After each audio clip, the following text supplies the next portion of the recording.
poco más en el curso, vamos a introducir ahora el concepto de fórmulas. Cuando el valor de un atributo o una variable puede ser calculado a partir del valor de otros atributos, constantes y o funciones, entonces puede ser definido como una fórmula. Cuando definimos una fórmula, GeneXus es capaz de combinar la consulta o el cálculo que está asociada a esa fórmula con la consulta en la cual la fórmula está presente y de esta forma generar sentencias optimizadas.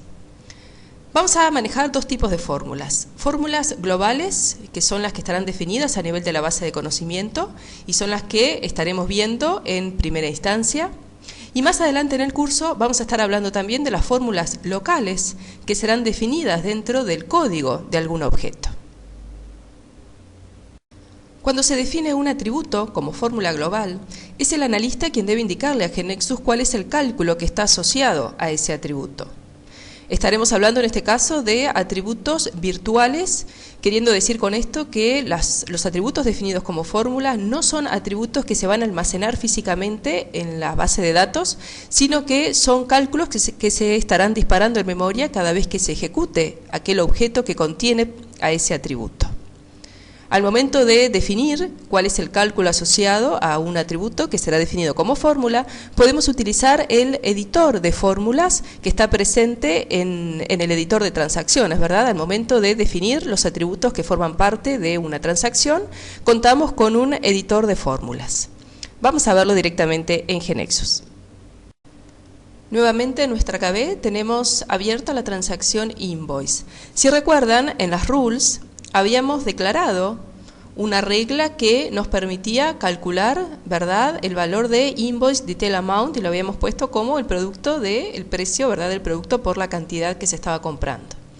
Este cálculo perfectamente podríamos asociarlo definiendo el atributo invoice detail amount como una fórmula, ¿sí? Así que voy a comentar esta regla.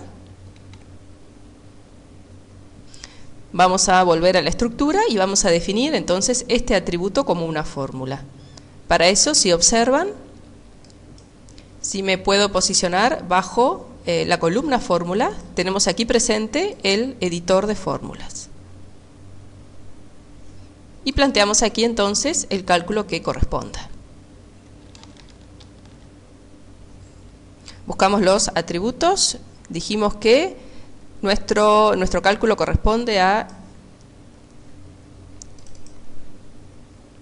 product price por invoice detail quantity.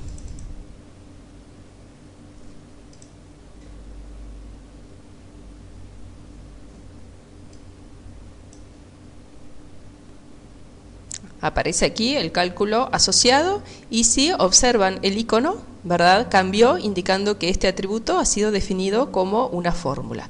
Salvamos los cambios.